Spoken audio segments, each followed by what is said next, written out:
Hello everyone and very welcome to the YouTube channel Study Era. So friends, today we are going to deal with the chapter The French Revolution of 1789. So let's begin with.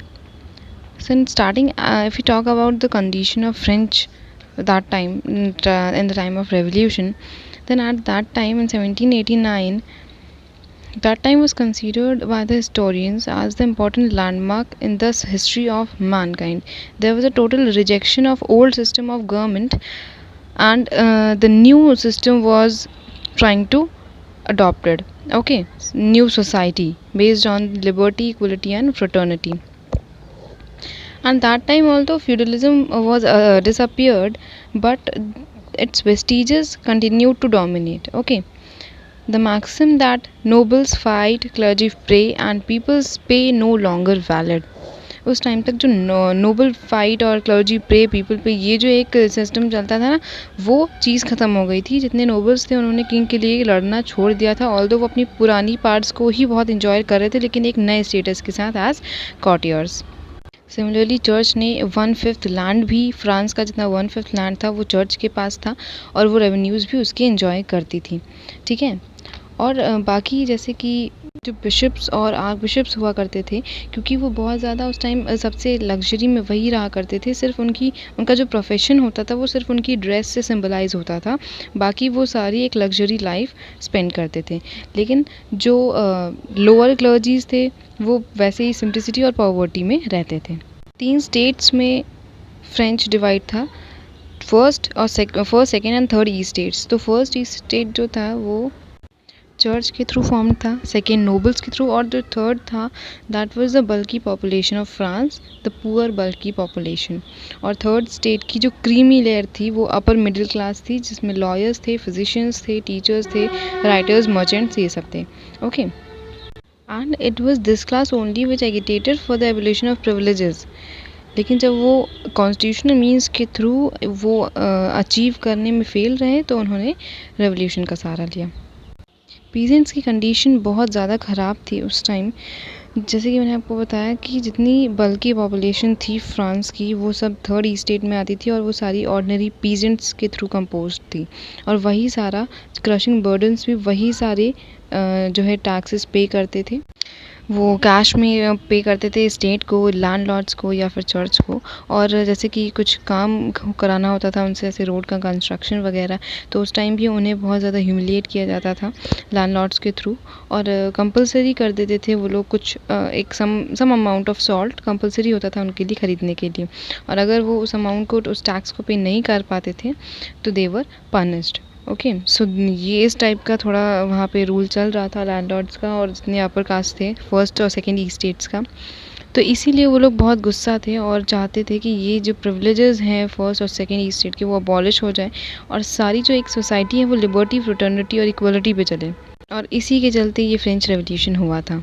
In the time when drought came in France in 1788 to 89, drought conditions prevailed in many parts of the France, and unable to bear the pangs of hunger, many peasants drifted towards the cities hoping of getting some relief there. ठीक है. और उस time जो जो पहले उनका एक time के खाने का जो उनका कॉस्ट उनके डेली वेजेस का हाफ होता था, वो रेवोल्यूशन टाइम में पूरा वेजेस उनका एक टाइम के खाने में चला जाया करता था. ऐसी सिचुएशन हो गई थी उनकी. तो फिर भी वो ये सब सह रहे थे. लेकिन जैसे कि जो कोर्ट्स होती थी जो गवर्नमेंट की फेवर में होती थी, और जितने ये जो अपर कास्ट होते थे, ये सब क्या करते थे, रॉयल काउंसिल्स वगैरह, ये सीक्रेटली किंग के थ्रू उनके जो टैक्सेस होते थे, लैंड टैक्सेस, वो बढ़वा दिया करते थे, और लोगों को पता तक नहीं चल पाता था, और उनसे बढ़े हुए लैंड टैक्सेस लिया जाता था. तो इसी वजह से वो बहुत ज़्यादा गुस्से में थे, लेकिन तब भी वो बहुत ज़्यादा काम थे, कुछ नहीं बोल रहे थे. लेकिन ये जो ड्रॉट कंडीशंस 1788 टू 89 में हुई, इसने उन्हें बहुत ज़्यादा हर्ट किया, और तब जाके उनका जो एक कह सकते हैं उनका जो कूल था, उनका जो कामनेस था, वो टूट गया.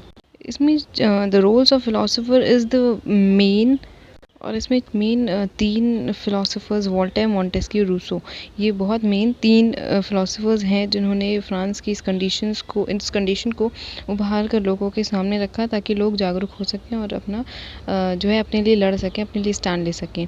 तो इन तीनों में भी मेनली जो वोल्टेयर हैं वो सबसे ज़्यादा मेन रहे, क्योंकि इनने ऐसा अपना खौफ फैलाया था कि लोग, यहाँ के जो राजा थे वो भी डरते थे अगर ये आ जाते थे तो।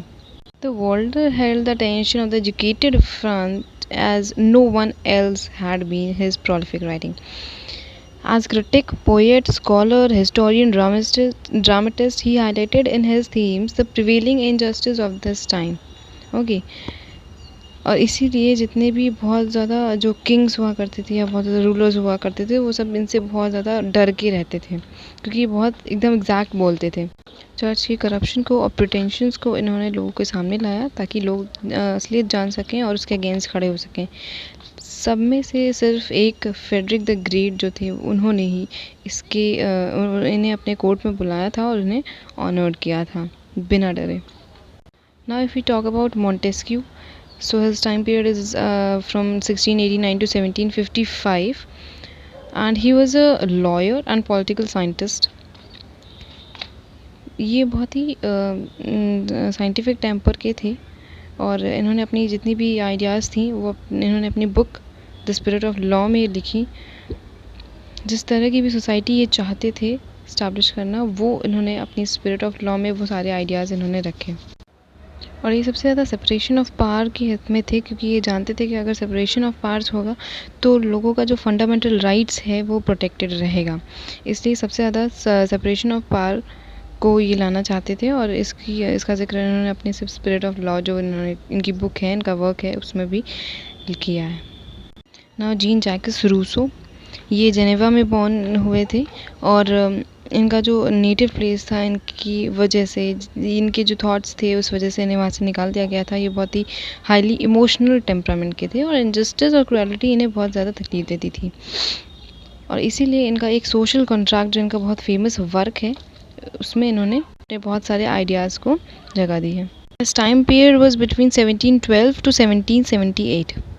Now we take the example of American revolution. तो जैसा कि हम सब जानते हैं कि जो अमेरिकन रेवोल्यूशन हुआ था वो अमेरिकन कॉलोनीज़, जो 13 अमेरिकन कॉलोनीज़ थी वो ब्रिटिशर्स के जो अंडर में थी उनसे अलग करने के लिए हुआ था और इनकी हेल्प अलग होने में फ्रांसीसीज़ ने ही की थी। तो वहाँ का एग्जांपल अगर हम लें तो जो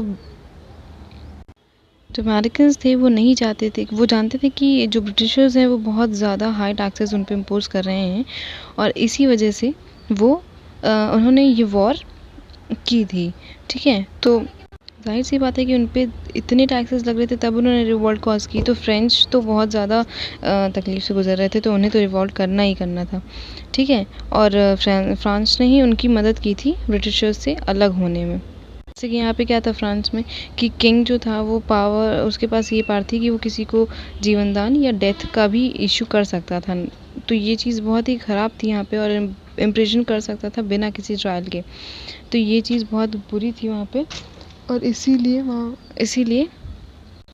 अमेरिकन रेवोल्यूशन भी हुआ था टैक्सेस की वजह से, उन पे अत्याचार जो किए जा रहे थे उनकी वजह से, और फ्रांस रेवोल्यूशन भी इसीलिए हुआ था। Now we talk about financial crisis of French.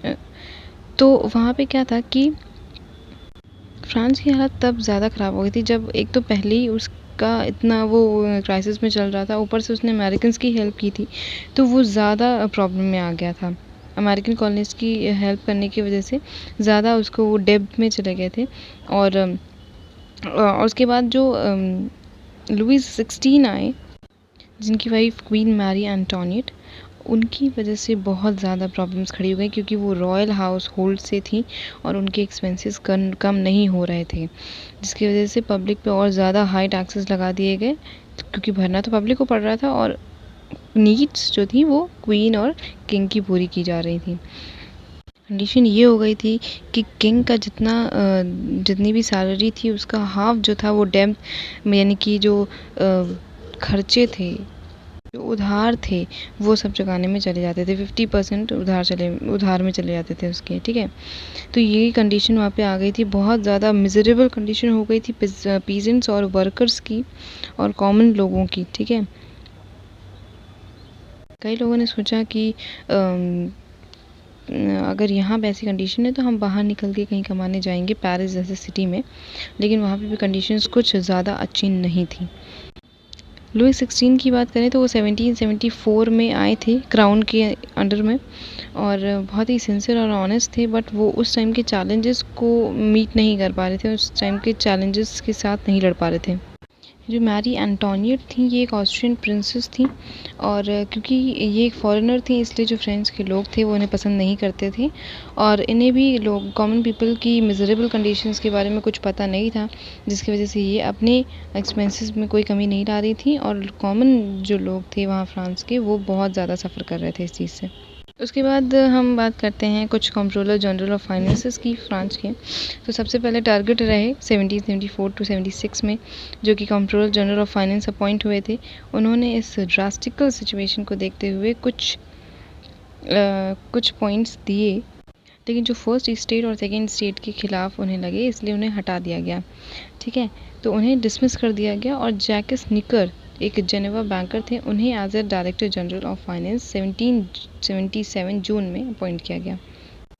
And he just suggested the taxing on the nobles, that was the only remedy to overcome the financial problems that time in plaguing France. He put an end to the practice of perpetual ownership of real estates by institution and corporation. और क्योंकि उन्होंने सबके लिए सोचा इसलिए जो first और second state यानी कि क्लर्जीज और नोबल्स थे उनके अगेंस्ट हो गए, और उनके बहुत सारे एनिमीज़ भी बन गए। ठीक है, तो इसके चलते उन्हें भी वहाँ से हटा दिया गया, और क्योंकि उन्होंने बैलेंस शीट वगैरह दे दी गई थी, अब एक्सपेंडिचर्स को कम आउट करना है तो वो सबके लिए बराबर करना पड़ेगा, इसलिए उन्हें भी हटा दिया गया वहाँ से। ठीक है, तो निकर भी जो थे वो वहाँ से हट गए। उसके बाद तीसरे आए कैलोन। उन्होंने सोचा कि ज़्यादा से ज़्यादा हम बोरोइंग करेंगे, मतलब कि ज़्यादा से ज़्यादा लोगों से कहेंगे कि वो गवर्नमेंट की चीज़ें खरीदें, और ताकि गवर्नमेंट के पास पैसा आए। लेकिन ऐसा काफ़ी दिन तक चला, उसके बाद लोग जान गए और उन्होंने गवर्नमेंट की चीज़ें उतना ख़रीदना बंद कर दी, जिससे कि ट्रेजरी में बहुत ज़्यादा प्रॉब्लम आ गई। फिर उन्होंने ये एडवाइस दी किंग को कि वो नोबल्स को टैक्स करे, बैंकरप्सी ताकि ना हो, और इसके चलते फिर उन्हें भी हटा दिया गया उनके प्रोसीजर्स की तरह। फिर निकर को रिकॉल किया गया as a finance minister on August 26, 1788, और उन्होंने अब सजेस्ट किया कि वो जो पार्लियामेंट यानी कि स्टेट जनरल या स्टेट जनरल या पार्लियामेंट कुछ भी कह लो, वो अनाउंस करनी चाहिए, जो कि बहुत टाइम से नहीं मिली। फिर ई स्टेट जनरल्स जो बुलाई गई उसमें क्या कहा गया कि जो थर्ड ई स्टेट के वो अब सब अपने अपने जो तीनों स्टेट्स के जो मेंबर्स थे वो वहाँ पे आए, और लोगों ने अपनी अपनी व्यूज़ दिए, अपनी अपनी डिमांड्स बताई। तो थर्ड स्टेट की जो डिमांड्स थी वो मेनली जो आर्बिट्री अरेस्ट थे, एबोलिशन ऑफ कॉर्वी यानी फोर्स्ड लेबर, वो सब बंद करने का, वो सब उसका एबोलिशन और स्टॉपिंग फॉर दैट, वो चीज़ें डिमांड थी इनकी, जो कि बाकी दो ई स्टेट्स यानी कि फर्स्ट और सेकेंड ई स्टेट को मंजूर नहीं थी। ओके, सो जब ये थर्ड ई स्टेट की जो डिमांड्स थी ये सब रोकने के लिए और टैक्सेस हटाने के लिए, और या तो सारी जो वोटिंग था वो पर हेड करने के लिए, तो ये चीज़ फर्स्ट और सेकेंड ई स्टेट्स को समझ में नहीं आई, और इन्होंने मना कर दिया उस चीज़ से अग्री करने के लिए। तब जाके ये जो थर्ड ई स्टेट थे यानी कि कॉमनर्स जो थे, इन्होंने गुस्सा कर 17 जून 1789 में डिसाइड किया कि ये ई स्टेट जनरल से हटकर एक नेशनल असेंबली फॉर्म करेंगे, जिसमें सिर्फ थर्ड स्टेट के मेंबर्स होंगे। और इन्होंने वहाँ के पास के एक हॉल यानी कि जो टेनिस हॉल था वहाँ पे जाके एक प्लेज ली कि एक नया कॉन्स्टिट्यूशन फॉर्म करेंगे, और जब तक कि वो कॉन्स्टिट्यूशन बन नहीं जाएगा तब तक वो वहाँ से नहीं हटेंगे। टेनिस हॉल में था इसलिए, और टेनिस हॉल में जाके वो ओथ ली गई थी, इसलिए वहाँ पे टेनिस कोर्ट ओथ कही जाती है, और वहाँ से वो पूरा एक कॉन्स्टिट्यूशन फॉर्म करके ही निकले थे। फिर जब इतना वायलेंस होने लगा था तो उसके चलते जो कुछ लोग थे उन्होंने ये र्यूमर फैलाया कि जो किंग है वो पेरिस की वायलेंस्ड मॉब को कंट्रोल करने के लिए प्रोविंसेस से ट्रूप्स मंगा रहे हैं। तो ये जो र्यूमर था इसकी वजह से लोग और ज़्यादा भड़क गए, और इसके चलते ये जो कुछ किंग के जो एडवाइज़र्स थे उन्होंने उनसे एडवाइस किया कि जो फाइनेंस मिनिस्टर निकर हैं उन्हें वहाँ से हटा दिया जाए, और उनके चलते उन्होंने वहाँ से उन्हें हटा दिया और उन्हें कंट्री से निकलने का ऑर्डर दिया।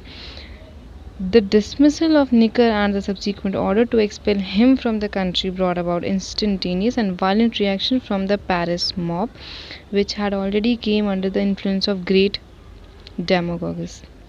और जो अनरूली मॉब थी उन्होंने फिर जो बेस्टाइल यानी कि जो रॉयल डिस्पोटिज्म जो फोर्ट्रेस ऑफ बेस्टाइल था जो कि रॉयल डिस्पोटिज्म का सिंबल था वहाँ पे अटैक कर दिया और वहाँ के जितने प्रिजनर थे उन्हें वहाँ से हटा दिया और जितने भी वहाँ के इक्विपमेंट्स थे जितनी गन्स वगैरह थी वो सब ले लिया और बेस्टाइल फोर्ट को पूरी तरह से ख़त्म कर दिया।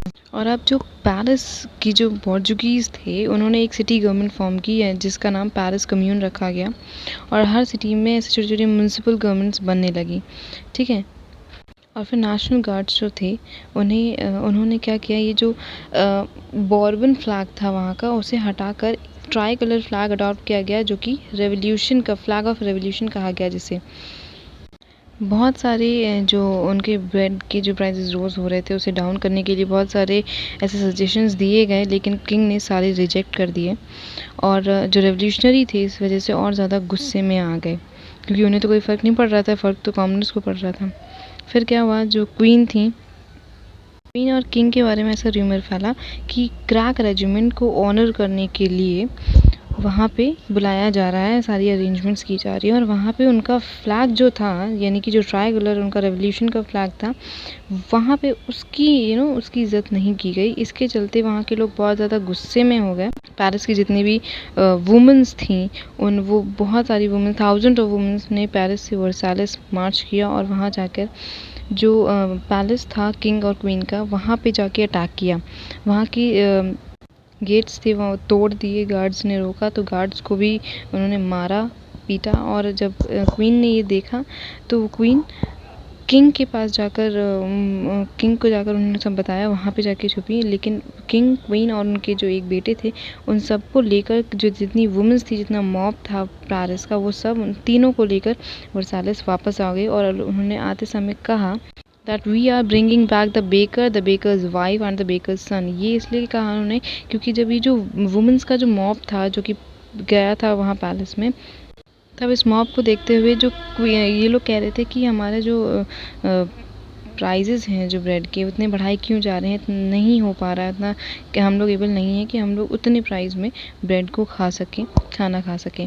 तो ये चीज़ सुनकर जो क्वीन थी उन्होंने कहा कि अगर इन्हें ब्रेड नहीं नसीब हो पा रही है तो लेट देम ईट केक्स। इस वजह से वो लोग गुस्से में आए और उन्होंने ये चीज़ कहा that we are bringing back the baker's wife and the baker's son with us. Now the making of the constitution that was drafted in 1791 and that was similar to the preamble of America and includes the declaration of right of men and it asserts that all men are free, equal and peoples are sovereign, that law is an expression of the popular will and all are directly and indirectly can participate in representation. And then finally that first constitution of France was drafted and the constitutional monarchy was established with the provision for veto to be exercised by king only. Decentralized system of administration was introduced, okay, where the role of central government was subjected to certain restrictions. Central government officials hardly found a place in the local setup, but the local governments were to carry out the orders of the central government, okay। जितने जो high officials थे, जो क्लर्जीज थे, उनकी जो salaries थी वो reduce की गई और जो कंट्रोल था वो चर्च के पोप से स्टेट्स के हैंड में डाल दिया गया, जितना भी कंट्रोल था। और तब जाके जो क्लर्जीज थे वो दो ग्रुप्स में डिवाइड हो गए, ज्यूरिंग एंड नॉन ज्यूरिंग। जो ज्यूरिंग्स थे वो जो स्टेट सपोर्टर्स थे, ठीक है, और जो नॉन ज्यूरिंग्स थे वो कैथोलिक सपोर्टर्स थे। वहाँ से चर्च और स्टेट के बीच में कन्फ्रंटेशंस स्टार्ट हो गए। अब क्या हुआ कि जो किंग था वो तो एक कैथोलिक था तो उसे ये सब पसंद नहीं आ रहा था, लेकिन वो कुछ कर भी नहीं सकता था। इसलिए उसने क्या सोचा कि वो वहाँ से भाग जाएगा, वहाँ से वो वेनिस चला जाएगा, भाग जाएगा वहाँ से। लेकिन जैसे कि वो बॉर्डर्स के पास पहुँचे वहाँ उन्हें पकड़ लिया गया और फिर वहाँ से वापस ले आया गया। ये चीज़ जो थी ना बहुत ज़्यादा प्रॉब्लम कर गई किंग के लिए, क्योंकि अब उसकी जो एक पोजीशन थी वो और ज़्यादा गिर गई लोगों की नज़रों में। पॉलिटिकल क्लब्स बहुत मेन इस टाइम पे बन गए रेवोल्यूशन के टाइम पे। जैकोबियंस और गिरोंडिस्ट्स जो हैं वो मेन कहे जाते हैं, लेकिन 3 होते हैं यहाँ पे, जैकोबियंस, कॉर्डेलियर्स और गिरोंडिस्ट्स। ठीक है, जैकोबियन जो क्लब था उसका लीडर, एक सबसे मेन लीडर जो था वो रॉबस्फेयर था, और ये रेडिकल डेमोक्रेट्स थे और रिपब्लिकन पार्टी के अपोनेंट्स थे। और ये जो जैकोबियंस थे ये बहुत ज़्यादा फैल चुके थे पूरे फ्रांस में, विलेजेस, टाउन्स में। पर ये जो कॉर्डियर्स थे वो mainly lower strata of the society से बने हुए थे, और ये ज़्यादा एक ही ब्रांच थी इनकी, और ज़्यादा कहीं ब्रांच नहीं थी। गिरोंडिस्ट इसलिए कहा जाता है उन्हें क्योंकि वो फ्रांस की जो गिरोंड एक जगह का नाम है वहाँ से बिलोंग करते थे, इसलिए उन्हें गिरोंडिस्ट कहा जाता था। And they were very much inspired from madam Roland. ये याद रखिएगा, ये MCQs में आ जाता है। एंड ये रिपब्लिक स्टैब्लिश करना चाहते थे। ठीक है, और रेवोल्यूशन के टाइम पे जैकोबियंस और इसके गिरोंडिस्ट के बीच में काफ़ी सारे क्लैशेस भी आए थे। रेवोल्यूशनरी वॉर कैसे हुई कि जो इनके ब्रदर इन लॉ थे लुई 16 के, जो कि होली रोमन एम्पायर थे, लियोपोल्ड सेकेंड, इन्होंने इनकी हेल्प करनी चाहिए with the Frederick William second. ठीक है, इन दोनों ने मिलकर इनकी हेल्प करनी चाहिए और एक डिक्लेरेशन किया which was known as declaration of Pillnitz 27 अगस्त 1791 में। ठीक है, इनकी हेल्प करने के लिए फ्रेंच का क्राउन इन्हें दोबारा मिल जाए, और इस वजह से क्योंकि ये हेल्प करना चाह रहे थे और ये फ्रेंच रेवोल्यूशन को रोकना चाह रहे थे, इसलिए रेवोल्यूशनरी के अगेंस्ट हो गए, जिससे कि किंग की जो एक डाउट था लोगों के मन में कि किंग कितना लॉयल है अपने फ्रांस को लेकर, तो वो चीज़ और बढ़ गई, वो डाउट और बढ़ गया। जो पेरिस कम्यून थी वो पूरी तरह से रिपब्लिक चाहती थी, इसलिए उसने इलेक्शंस किए और वो पूरी तरह से किंग को हटाकर जो फ्रांस था उसे डेमोक्रेटिक बनाना चाहती थी, और इसलिए बहुत ज़्यादा लड़ाई हुई, मारकाट हुई, जिसमें बहुत सारे सोल्जर्स मारे गए, बहुत सारे लोग इंडेंजर्ड हुए। इसमें मराठ का एक नाम आता है जो कि बहुत ज़्यादा ब्लड थर्स्टी मॉन्स्टर कहा जाता है, जिसने 100 ऑफ नोबल्स और नॉन ज्यूरर्स और रॉयलिस्ट को मारा था, जो कि रिपब्लिक के अगेंस्ट थे। जो गिरोंडिस्ट थे उन्होंने कहा कि जो मराठा है उनको उन्हें पनिश करना चाहिए ड्यू टू सितंबर मैसेकर, क्योंकि सितंबर के टाइम पे हुआ था जब जो मराठ था उन्होंने इतने सारे रॉयलिस्ट को मारा था। दैट वाज रूथलेस मैसेकर, लेकिन जैकोबियंस ने कुछ नहीं कहा। अब जो नेशनल कन्वेंशन था फ्रॉम 1792 टू 95, ये पूरी तरह से रिपब्लिक स्टैब्लिश करना चाहता था, और जो उसके अगेंस्ट था उसे वो मरवा देता था, गिलोटिन करा देता था, और इसी के चलते जो किंग और क्वीन थी इनको भी एक बार ट्राई किया गया था। किंग को जनवरी 21, 1793 में गिलोटिन कर दिया गया, जिसके चलते फ्रांस के अंदर और बाहर बहुत सारे एनिमीज़ खड़े हो गए। ऑस्ट्रिया, प्रशिया, ये तो पहले से ही एनिमीज़ थे ही। ठीक है, और कुछ अदर कंट्रीज जैसे कि England, Russia, Spain, Holland, Germany, ये सब भी आ गए इस रेवोल्यूशन में। फ्रांस के अंदर भी सिविल वॉर चल पड़ी थी। पीजेंट्स जो वैंडी के थे, जो कि लॉयल्टी के लिए जाने जाते थे चर्च के लिए, उन्होंने भी रिवोल्ट कर दिया। चार्ल्स डेमोरेज के यहाँ पे नाम आता है, जो कि बहुत ही फ्रेंच आर्मी के एक बहुत ही एबल कमांडर थे, जो कि एनिमीज़ के साथ जाके मिल गए थे, इसलिए उन्हें ट्रेटर कहा जाता है। जब कन्वेंशन ने जाना कि यहाँ पे इस तरह से कोलिजन्स हो रहे हैं फ्रेंच के अगेंस्ट, तो उसने 3 कमिटीज़ बनाई, committee of general security, committee of public safety and revolutionary tribunal. जो नेशनल कन्वेंशन था वो हर चीज़ को सॉर्ट आउट करने के लिए मिलिट्रिज्म और टेररिज्म का फेवर लेता था, वही मीन्स अडॉप्ट करता था।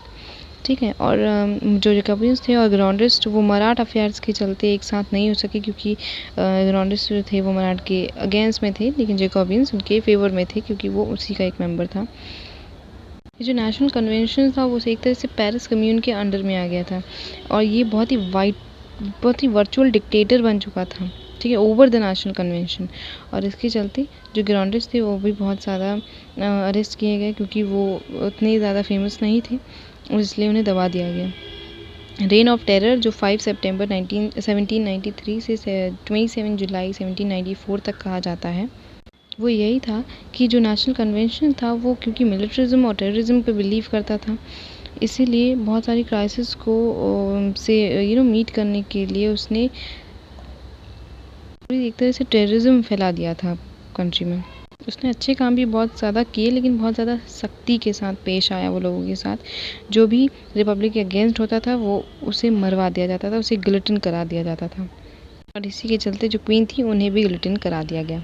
बॉर्डर्स पे यूरोपियन पावर्स को जो कारनॉट था, उन्होंने यूरोपियन पावर्स को डिफीट कर दिया बॉर्डर पे। And on the other hand जो नेशनल कन्वेंशन था उसने नेशनल स्कूल्स बनवाए, कंपलसरी मिलिट्री सर्विस कराई, कोड ऑफ लॉ पूरी कंट्री में कराया, सोशल रिफॉर्म्स इंट्रोड्यूस कराए। जो टैक्स नहीं पे करते थे उनको इम्प्रिजनमेंट नहीं कराता था, वो चीज़ अबॉलिश कर दी गई। स्लेवरी अबॉलिश कर दी गई। और वुमेंस जो चाइल्ड हुआ करते थे पेरेंट्स की, उनको इक्वल प्रॉपर्टी का हक दे दिया गया। तो ये सारे नेशनल कन्वेंशन में बहुत ज़्यादा अच्छे काम भी किए एक तरफ देखा जाए तो। रिलीजन में भी बोला गया कि आप कोई भी रिलीजन अडॉप्ट कर सकते हो, कोई ऐसी वो नहीं है। और रिलीजन जो है एक डिफरेंट मैटर है। रिलीजन और स्टेट एक चीज़ नहीं है, वो अलग है, तो स्टेट का कोई इंटरफेरेंस नहीं होगा उसमें। और यहाँ पे जो पुअर पीजेंट्स थे उनके लिए कोई टैक्सेस नहीं थे अब। और जिनके पास लैंड नहीं थे उन्हें लैंड्स दिए गए, ठीक है। और कोई भी कॉम्पनसेशन नहीं लगाया गया उन पे। और ये जो सोशल और एक पॉलिटिकल इक्वलिटीज़ को लाने के लिए कुछ रिफॉर्म्स किए गए, जैसे कि टाइटल को अबॉलिश कर देना, फ्यूडल कस्टम्स मैनर्स इन सब को अबॉलिश कर देना, ठीक है। हर कोई वहाँ पे एक सिटीज़न था अब सिर्फ, और कोई नहीं। नेशनल कन्वेंशन के थ्रू एक रिफॉर्म 2 डिक्रीज़ लाया गया, जिसमें ये था कि जो दोनों ही हाउसेस हैं वो 2/3 मेंबर्स, दोनों की 2/3 मेंबर्स जो है जो कि नेशनल कन्वेंशन में है उनसे इलेक्ट किए जाएंगे, ठीक है। ये चीज़ था, चूज़ किए जाएंगे। वो इस डर 2 डर से कर रहे थे। वो इस डर से भी कर रहे थे कि लोगों का जो सपोर्ट है वो गवर्नमेंट के लिए बना रहे, और दूसरा कि कहीं रॉयलिस्ट जो हैं वो टार्निकल रूल के अगेंस्ट ऐसा कुछ रिवोल्ट ना कर दें। लेकिन जो पेरिस सिटी थी उसने ये चीज़ रिफ्यूज़ कर दी, मानने से रिफ्यूज़ कर दिया, सप्लीमेंट्री डिक्रीज़ को भी मानने से रिफ्यूज़ कर दिया, और उसने नेशनल कन्वेंशन के अगेंस्ट रिवोल्ट कर दिया, ठीक है। The revolt was supported by royalist, the bourgeoisie and all others, ठीक है। जो प्रोटेक्शन था वो नेशनल कन्वेंशन को दिया गया रॉयलिस्ट मॉब ऑफ पेरिस, जो कि बारिस से था, और जो कमांडर इन चीफ थे फ्रेंच आर्मी के उनकी तरफ से। फिर जो बारिस थे उन्हें ध्यान आया कि इस चीज़ को एक मेन बंदा ही बहुत ढंग से मैनेज कर सकता, and his name was Napoleon Bonaparte. और उन्होंने जो कि जिसने कि ब्रिटिश नावल अटैक से बचाया था लोगों को, टॉलन को, तो इस वजह से उसने नेपोलियन को वहाँ पे बुलाया। और नेपोलियन जो था उसने एक तरह से अपने हाथों में सारा कंट्रोल लिया और चीज़ों को सही करना उसने शुरू किया। फिर एक डायरेक्टरी फॉर्म हुई 1795 टू 99 तक, जो कि एक एग्जीक्यूटिव बॉडी थी, जिसमें कि 500 जिसमें दो इलेक्टिव काउंसिल्स थी, एक काउंसिल ऑफ एंशिएंट्स और एक काउंसिल ऑफ 500। चार मेंबर्स थे जो directory that composed of 5 directors: Carnot, Letourneur, La Revelliere, Lepeaux, Rewbell and Barras, ठीक है। जो लास्ट नेम था वो कन्वेंशन को सेव करने के लिए भी बोला जाता है नेपोलियन बोनापार्ट के साथ। And the first named director was described as the organizer of a victory for success in destroying the coalition of European powers against the French in Battle of Valmy. The most corrupt, immoral and unscrupulous among them was Barras, who was responsible for bringing Napoleon into the limelight. It was at his instance that Napoleon married a beautiful widow, Josephine Beauharnais, and given the command of Italian expedition. बहुत सारे claim भी हुए directory के against कि वो corrupted है और लोगों पे रूल कर रही है, बट ऐसा कुछ सब कुछ संभाल लिया गया, और जो फाइनेंशियल क्राइसिस थी वो भी कम हो गए। जितने करप्टेड ऑफिसर्स थे उन्हें सबको हटाया गया। कार्नोट थे डिक्टेटर्स, डायरेक्टर्स जो थे वो उन्हें भी हटाया गया। फॉरेन पॉलिसीज़ मेंटेन की गई, एक्सपैंड किया गया फ्रांस की बाउंड्रीज़, नॉर्दर्न बाउंड्रीज़ को एक्सपैंड किया गया। जो नेबर्स थे ब्रिटेन, ऑस्ट्रिया और ये सब, उन सबको हराकर सारी बाउंड्रीज़ को एक्सटेंड कर दिया गया। रिजल्ट की बात करें कि फ्रेंच रेवोल्यूशन का रिजल्ट क्या हुआ, so it was very clear that the French revolution of 1789 inaugurated a new era in the history of mankind. Here, the revolution was outright in its rejection of tyranny, divine right, conservatism, and with the Bourbon rule in France. The new constitution after the fall of Bourbon monarchy proclaimed with the doctrine of sovereignty, popular sovereignty, जो कि Rousseau के through social contract में दी गई थी। Liberty, equality, fraternity के basis पे new society develop हुई। State और चर्च का पूरा सेपरेशन कर दिया गया 1794 में, ताकि कोई और फर्दर क्लैशेस ना हो। यहाँ पे एक तरह से जो यूरोप में जो फ्रांस था वो बहुत ज़्यादा तकलीफ़ों से गुज़र कर एक नया सवेरा उसके लिए हुआ था। ये फ्रेंच रेवोल्यूशन के बाद जो लोग बचे उनके लिए एक नया सवेरे की तरह था ये। तो ये फ्रेंच रेवोल्यूशन बहुत लोगों को खुशी भी दे गया, और जो मर गए उनके लिए तो दुखी है। खैर, फ्रेंच रेवोल्यूशन जो मेनली हुआ था वो लोगों पे जो अत्याचार किए जा रहे थे, जो टैक्सेस बढ़ाए जा रहे थे, जो उन्हें फालतू में टॉर्चर किया जाता है, उसके अगेंस्ट था। तो finally the French Revolution caused great political turbulence, which could not be controlled except one great man, and he was Napoleon Bonaparte। और उसके आगे नेपोलियन बोनापार्ट ने ही वहाँ के वायलेंट टर्न के साथ फ्रेंच रेवोल्यूशन को ख़त्म किया और वहाँ पे रूल करना शुरू किया।